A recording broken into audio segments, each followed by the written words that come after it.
Sean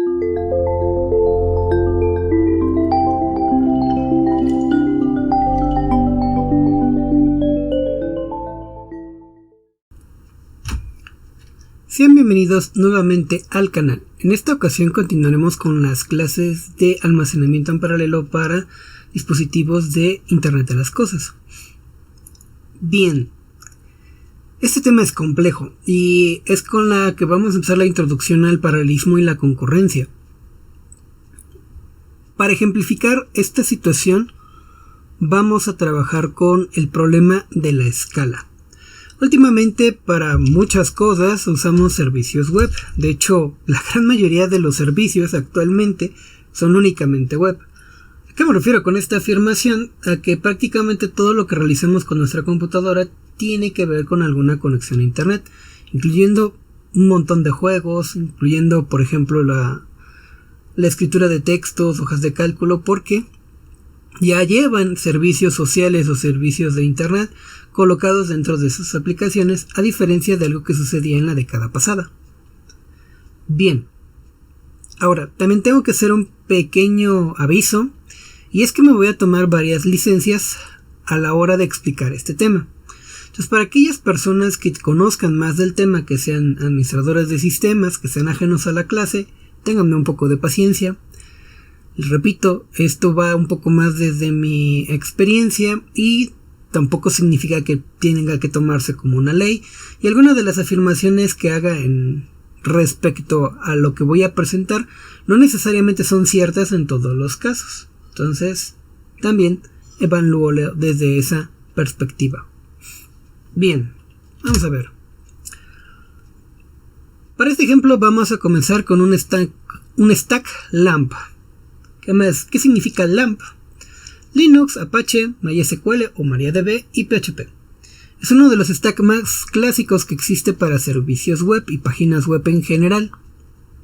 Ahora, ¿por qué comienzo con él?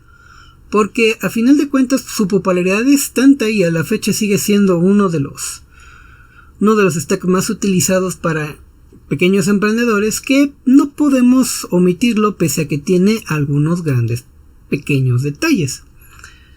Así que vamos a ver más a profundidad. Regularmente ese stack se utiliza ¿para qué? Pues lo utilizamos para blogs en WordPress, para e-commerce, por ejemplo con WooCommerce o con Magento. Lo utilizamos para aplicaciones como Moodle y como Drupal, que también es un gestor de contenido, que también puede terminar siendo en un determinado momento una página o incluso una tienda en línea. Ya depende. La popularidad de este tipo de plataformas, CMS y entre otros, es tanta que no deja de haber demanda de ello, aunque también hay mucha gente que cubre esa demanda. Bien, el asunto cuando nosotros tenemos un blog, o cuando tenemos una tienda en línea, o tenemos un sistema de cursos, como es en el caso del Moodle, es que tienen límites de escalamiento. Y para abordar esos límites tenemos que saber la configuración usual, digámoslo así, para poder sustentar esos servicios, sobre todo cuando vamos empezando. Una recomendación es que se esté trabajando con una máquina, un servidor, que tenga 2 núcleos, 4 GB de RAM, 80 GB en disco duro SSD, y regularmente el costo de este tipo de servicios anda por los $20 mensuales. Ahora también aquí hay que hacer una aclaración. Esto es muy ideal, pero yo he visto muchos negocios que empiezan con mucho menos, con servicios desde $5 o $10, que no tienen los 2 núcleos, tienen nada más un núcleo, tiene 1 o 2 GB de RAM y apenas 40 GB de SSD. Todo depende de las posibilidades de cada emprendedor o de la aplicación que se le esté dando. En cualquiera de los casos yo recomiendo que si van a empezar con algo serio, este es un setup ideal. El problema de este setup es que, por ejemplo, va a dividir los núcleos del sistema operativo para diferentes tareas. Regularmente Linux, que es el sistema operativo, en este caso el kernel, va a tratar de ocupar uno de los núcleos y va a dejar otro núcleo relegado a lo que son los servicios, como es Apache, MariaDB y PHP. Esto de nuevo es muy escueto porque la realidad es que el kernel de Linux hace una serie de balanceo según las necesidades que tenga el sistema. Y no es como si se agarrara, yo voy a tomar el núcleo 0. En realidad no, aunque regularmente inicia en el núcleo 0. Sino que puede estar cambiando el proceso constantemente de un núcleo a otro. Pero de manera general, lo ideal es que al menos un núcleo esté reservado para el sistema operativo y otro núcleo para lo que son los servicios. Ahora, el asunto es que cuando lleguemos a tener entre 300 a 600 usuarios simultáneos, es un rango y depende mucho de la aplicación que se le dé, voy a tener problemas. Problemas como que el servidor se cae, no responde, voy a tener lag. Va a llegar incluso el momento en el que ya no voy a poder acceder a los contenidos. Y entonces, ¿qué debo de hacer para poder soportar más usuarios con peticiones simultáneas? Pues bien, vamos a abordar algunas de las opciones para escalar. Lo primero que se le viene a la mente, sobre todo cuando estamos empezando en cuestión de administración de equipo de cómputo o administración de servidores, sysadmin cuando estás empezando, es creer que si aumentamos la RAM el equipo va a ir mucho más rápido. Y de hecho no necesariamente tienes que ser un sysadmin para pensar esto. Esta es una idea muy común de internet y de las escuelas en la que pues si tienes más RAM tu equipo va a ser más rápido. Y esto no es necesariamente cierto. En el caso de los servidores solamente se aplica si al monitorear el equipo se registra un aumento sustancial del uso de la memoria de intercambio. En Linux se le llama swap. Si habláramos de un servidor en Windows hablaríamos del archivo de paginado. Si ustedes al revisar o monitorear el hardware encuentran que están gastando mucha swap o que están gastando mucho del archivo de paginado, entonces sí, lo más probable es que necesitan aumentar la cantidad de RAM. Pero para otras situaciones donde no reacciona a tiempo, puede que el problema no sea la RAM. La siguiente opción de escalamiento es escalar el procesamiento, o escalar el procesador específicamente. Esto lo notamos cuando los núcleos de la CPU casi siempre están al 100%, en cuyo caso tenemos dos opciones para hacer este escalamiento. Primero, colocar la misma cantidad de núcleos, pero con una mejor velocidad mononúcleo, cada uno. También ahí viene su aplica restricciones. ¿Qué me refiero con eso? En nuestro setup original teníamos dos núcleos. Y supongamos que teníamos esos dos núcleos a 1.6 GHz. Entonces, una manera de escalarlo, sin tener que cambiar el tipo de procesador, por así decirlo, es que le pudiéramos hacer una clase de overclock o que nos cambiaran a un servidor que tuviera una frecuencia más alta. Por ejemplo, que en lugar de que estén a 1.6 estén a 2.0, o que si están a 2.0 a 2.6 o a 3, etc. Y ahí depende de las posibilidades de escalamiento que nos dé nuestro proveedor de servicios. Ojo, también estoy hablando mucho en torno a la nube, así que estos ejemplos tienen que ver mucho con ejemplos que suceden de servicios que están en la nube. Pero también entre la nube hay muchas diferencias, así que también tómenlo con pincitas. La otra es aumentar la cantidad de núcleos, pero también aquí aplican restricciones. ¿Y a qué me refiero con este último? Bien, si aumentamos la cantidad de núcleos podríamos suponer que tendríamos un núcleo 1 para el sistema operativo y los servicios básicos de dicho sistema operativo, es decir, para Linux y sus servicios. En un núcleo 2 voy a tener reservado para que trabaje MySQL o MariaDB. Y en el núcleo 3 lo dejo reservado para Apache más PHP. Y dejo un núcleo número 4, digamos libre, para que pueda apoyar en caso de que alguno de los otros 3 requiera más potencia. Ahora, de nuevo, no es como si yo le dijera a Linux, ¿sabes qué? Tú siempre vas a ocupar el núcleo 1, a MariaDB tú siempre vas a ocupar el núcleo 2, a Apache tú siempre vas a ocupar el núcleo 3. En realidad hay varias opciones de configuración tanto Apache y en MySQL para manejar el multicore. De manera predeterminada, Apache y MySQL tratan de tomar mayor control de la cantidad de núcleos que puedan, y esto a veces no es tan agradable. Pero vamos a suponer que sí los logramos insular a que cada uno ocupe el núcleo correspondiente.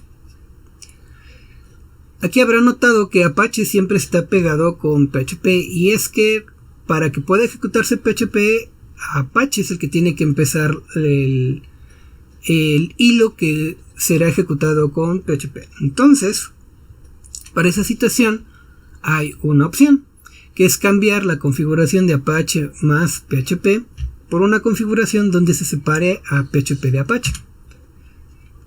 Pero lo discutiremos un poquito más tarde. Bien, con la configuración que dimos anterior, más o menos, de nuevo, no lo tomen como una regla, podríamos aguantar de unos 400 a 800 usuarios simultáneos. Es una mejora, claro que sí, pero también tiene sus límites. Como ya mencionaba, una mejora puede ser, para darle un poco más de solvencia, es que en el cuarto núcleo manejemos a PHP con FPM. FPM es un software que nos permite conectar a Apache y PHP, pero separando los hilos de una manera un poco más sencilla. De tal manera que tenemos como una especie de servidor de PHP, el cual surte de servicio a Apache. Esto puede traer la ventaja de que ya no están corriendo sobre el mismo hilo. De nuevo, aquí hay una licencia, porque eso de que Apache y PHP corran en el mismo hilo no siempre es cierto. Entonces podríamos tener una configuración como esa. Y de nuevo tenemos un aumento pues algo sustancial de los usuarios. De nuevo, esto es muy al tanteo y es en base a mi experiencia. No siempre aplica, yo diría que prácticamente nunca va a aplicar así. Ya depende mucho de la aplicación y de lo que estén realizando. Bien, pero a pesar de eso, todavía puedo llegar a tener problemas. Si yo sigo aumentando la cantidad de usuarios, en algún momento voy a necesitar más recursos. Entonces, la otra manera de mejorar es a través del escalamiento del almacenamiento. ¿Y a qué me refiero con esto? ¿Cómo escalamos el almacenamiento? En la configuración anterior, yo lo único que les dije, pues vamos a ponerle más núcleos o vamos a colocarle más RAM. Pero el disco duro se sigue quedando igual. Pese a que sea un SSD como lo mostré al principio, eso no implica que no pueda tener cuellos de botella. Entonces, ¿cuál es la sugerencia? Que se separen en unidades diferentes cada tipo de elementos. ¿Para qué? O a los archivos que están más bien conectados a algún servicio. ¿Para qué? Para que no se sature un solo disco duro con las peticiones.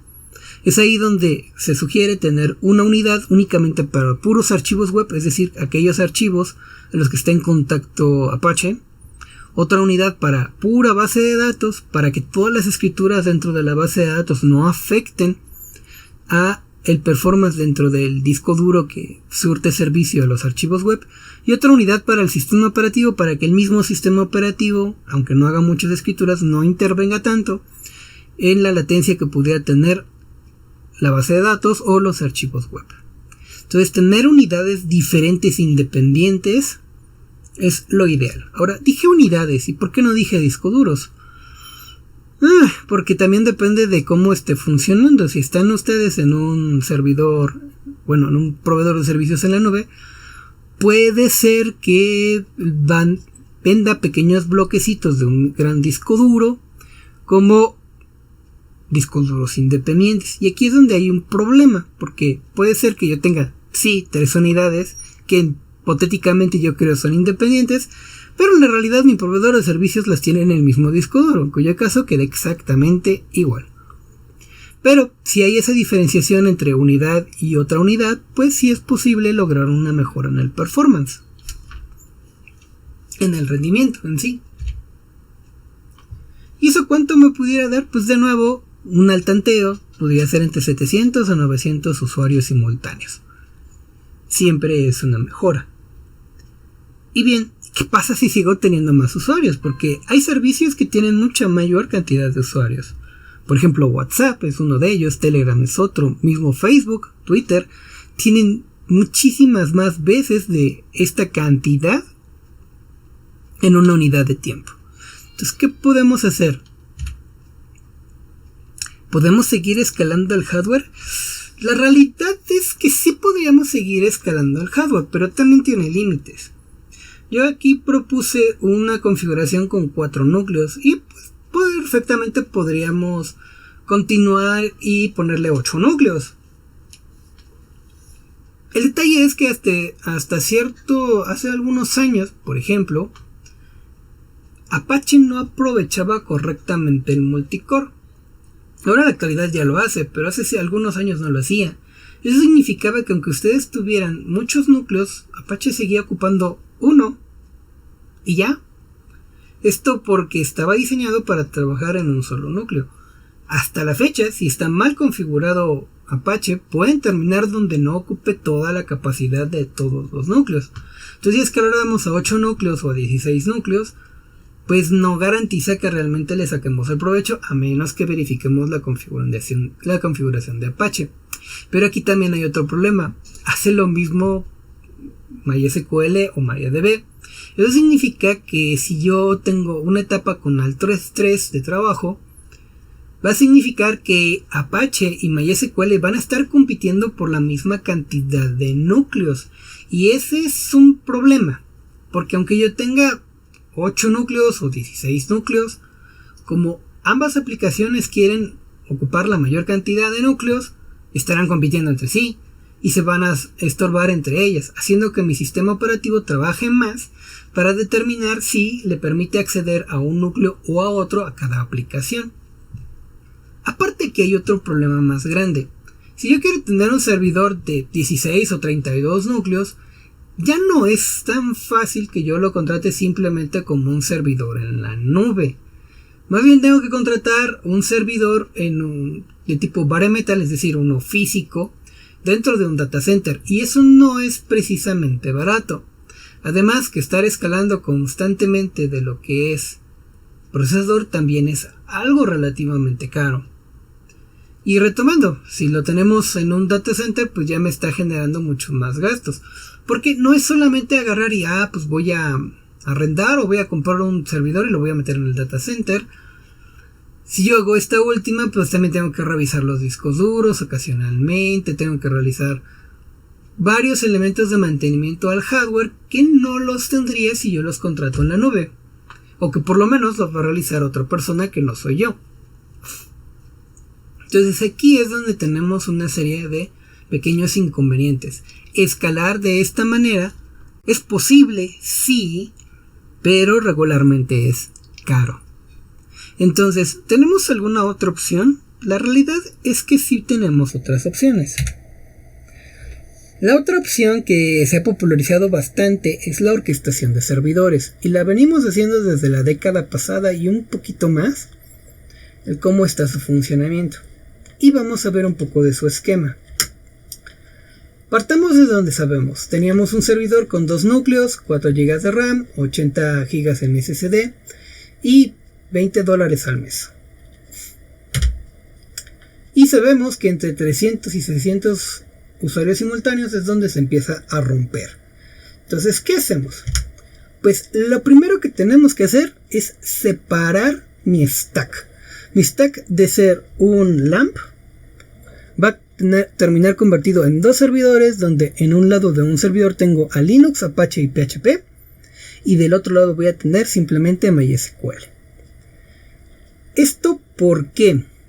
Para empezar, me ayuda a saber más fácil dónde están los cuellos de botella. En la configuración anterior, donde tenemos todo en una sola máquina, a veces es complejo encontrar realmente cuál es el cuello de botella o dónde es donde yo necesito mejorar u optimizar. En este caso, al separar los servidores, yo me puedo dar cuenta si mi problema es en la base de datos o si mi problema es en el servidor web. Ahora, en este esquema lo que estoy haciendo es que estoy contratando 2 servidores. Uno que se queda igual con Linux, Apache y PHP, con estas características que ya vimos, y el otro también tiene las mismas características, pero solo con MySQL. Repito, la ventaja de esto es que puedo ver los cuellos de botella. La desventaja es que voy a tener un poquito más de latencia. Pero, hipotéticamente, si todo sale bien, esa latencia va a ser despreciable. Significa que en lugar de cargar tu página en 10 milisegundos, pues va a tardar, no sé, a lo mejor 11 milisegundos o 15 milisegundos. Va a ser una fracción de tiempo muy pequeña. Pero repito, la principal ventaja que tiene es que ahora yo puedo saber dónde tengo el cuello de botella. Y vamos a suponer, ¿qué pasa si detecto que el cuello de botella es en la base de datos? Si identificamos que es así, el servidor de base de datos es el que siempre va a estar saturado, mientras que el de Apache y PHP va a estar en espera, sí con carga, pero nunca saturado. Entonces, ¿qué es lo que podemos hacer? La mayoría de los servidores de base de datos o los sistemas de gestión de base de datos nos permiten tomar medidas de escalamiento. Las más conocidas es colocar a un clúster o realizar la replicación. Entonces, por ejemplo, yo puedo tener un MariaDB replicado, aunque también podría ser cualquier otra base de datos, pero no sirve para el ejemplo. Entonces, en lugar de tener un solo servidor, ahora tengo dos servidores. Regularmente en una configuración maestro-esclavo de replicación, uno me sirve para consultas y otro me sirve únicamente para inserciones. Pero también puedo configurar que ambos sirvan para ambas situaciones. La ventaja de hacer esto es de que ahora yo puedo identificar si el problema es realmente aquí mi base de datos. Si yo al aplicar la replicación veo que ya no hay tanta carga en mis servidores de base de datos, pues implica que ese era el camino más adecuado. Ahora, aún y así, podríamos soportar a n cantidad de usuarios simultáneos siempre que el cuello de botella sea en la base de datos. Y esta es una nota muy especial. Tienen que saber o tener la certeza que el problema es en la base de datos, porque me podría indicar que yo puedo seguir agregando más esclavos a mi clúster para mejorar el acceso a la información. No obstante, también los sistemas de gestión de base de datos tienen límites para la replicación o para la creación de clústeres. Entonces, si el problema va por ahí, a lo mejor tendría que buscar otro tipo de solución. Pero vamos a suponer que ya la libramos un poquito con la cuestión de la base de datos. Pero ahora checamos que se está cayendo, pero por Apache. Es decir, se está cayendo por el servicio web. Y mi base de datos no tiene tantos problemas. ¿Qué podemos hacer? Pues para empezar, aquí es donde involucramos a un concepto que le llamamos proxy reverso. Un proxy reverso es un software que me permite administrar las conexiones hacia varios servidores web.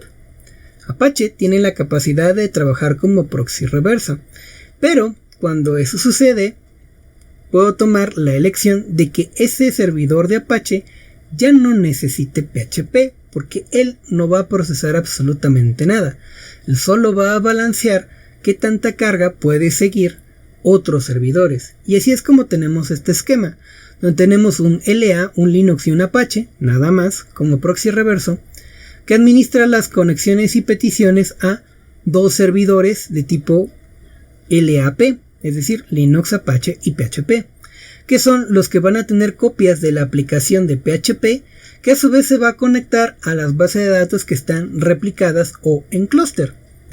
Esto tiene la mejora de que ahora puedo soportar una mayor cantidad de carga y distribuirla en diferentes equipos. Pero, si lo notan, ya tengo 5 servidores contratados de $20 cada uno.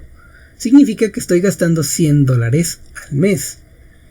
Y ya empieza a hacerse un poquito pesado en costo. Pero vamos a continuar. Cuando escalamos en hardware y software por HTTP, pues identificamos que el cuello de botella sea el servidor web, y entonces podemos administrar la carga por el balanceo de cargas con un proxy reverso, que también puede estar en Apache o podemos usar otro servidor. Y este va a ser un dato importante, porque si yo llego a un límite donde mi Apache no me lo permite, a lo mejor lo ideal sea retirar el proxy reverso con Apache y colocar un proxy reverso con Nginx. Nginx es un servidor web y también proxy reverso con capacidad de soportar múltiples cargas y de administración un poquito tal vez más avanzada que Apache, que a su vez puede conectar a otros servidores Apache. Esto me da una confiabilidad un poco más alta en mis colecciones. Entonces esos servidores de Apache con PHP se conectan a la base de datos como tal, pero para poder llegar a ellos tiene que pasar todas las peticiones a través de un proxy reverso LN con Linux con Nginx. Pero incluso en este caso, también si aumentan demasiado las conexiones, también puedo tener problemas. Y es que podemos tener N usuarios simultáneos siempre que el cuello de botella sea el HTTP y la conexión a internet lo permita. ¿A qué me refiero con la conexión a internet? Las tarjetas de red o el medio por el cual se conecta tu servidor tiene límite. ¿Qué me refiero? Si hablamos de un puerto Gigabit y Ethernet, tiene el límite teórico de que tantas conexiones puedes soportar al mismo tiempo. Y si tienes demasiadas conexiones, por muy bueno que sea tu hardware, en algún momento se va a saturar. En el mundo real lo que se hace es de que se contratan servicios de balanceo en general y el esquema que teníamos anteriormente se repite por varias veces en una granja de servidores, de tal manera que ese sistema de balanceo o ese servicio de balanceo externo lo que hace es que va repartiendo las conexiones, ahí sí no le importa cuáles son, a cada uno de los proxies reversos, que a su vez vuelven a repartir las conexiones entre todos los servidores de Linux, Apache y PHP. Sé que suena un poco redundante, pero pues es una manera de precisamente mantener la carga. Además de que estos servicios también nos proveen la capacidad de que según la región pueden mandar a un servidor u a otro. No es tan configurable como el proxy reverso que hace Nginx, pero pues sí nos puede servir para ciertas áreas. Eso significa que, por ejemplo, yo puedo tener un servidor que cubra una red de tipo MAN, una red de área metropolitana, o cierto bloquecito de internet que puede ser, por ejemplo, un país o que puede ser una pequeña región. Y para otra región pues voy a tener otro servidor. Esto sucede mucho, por ejemplo, con algunos videojuegos donde dependiendo de dónde estés te van a enfrentar contra otras personas que estén en la misma zona. Bien.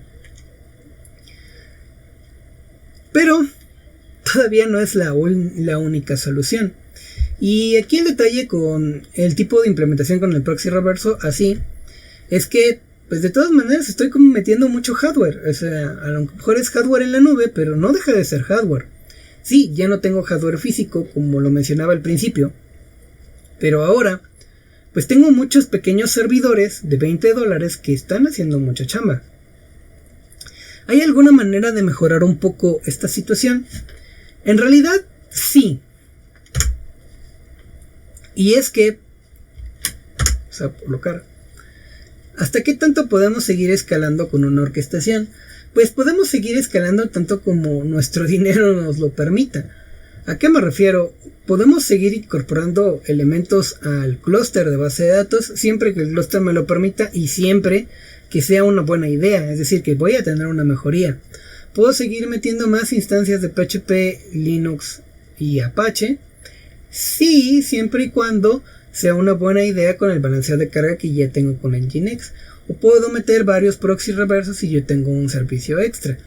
Pero pues sigo gastando y a final de cuentas también pudiera tomar la decisión de que en lugar de contratar un servicio extra, pues simplemente que mi proxy reverso le subo más la potencia al procesador, a lo mejor a 4 núcleos, a lo mejor con más memoria RAM y vuelvo a repetir la situación que sucedía al principio. ¿Qué otras opciones tenemos? Bien, la otra opción es sí montar un proxy reverso, pero meterle concurrencia o paralelismo. Y aquí depende mucho porque regularmente, por lo menos los lenguajes que coloqué ahí, son más de concurrencia, no tanto de paralelismo.